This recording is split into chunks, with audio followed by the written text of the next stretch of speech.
Let's talk about a technique that you use when injecting fillers.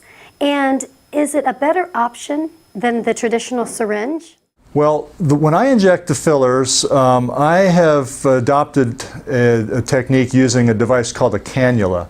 And what a cannula is basically it's a long, skinny tube.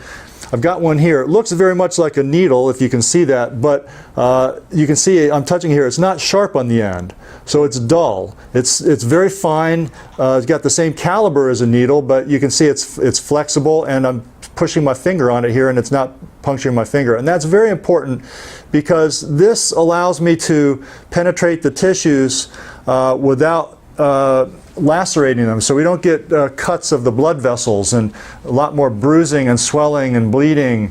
We don't have multiple needle stick marks where fillers can leak back out through the needle tracks. Because of the feel that you can get when using these cannula to inject the fillers, I think you can recognize the plane that you're in, the depth that you're injecting, and so for me it affords a lot more accuracy. So I've really gotten away from using needles when I inject fillers. I mean, I think that's still a very bona fide technique.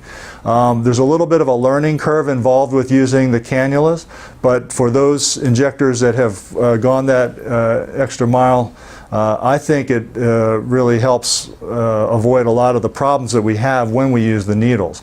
Things like bruising and swelling, pain, inadvertent injection into blood vessels where we might have catastrophic complications like loss of parts of the skin or blindness. Those kind of things are to a large part avoided by using the cannula.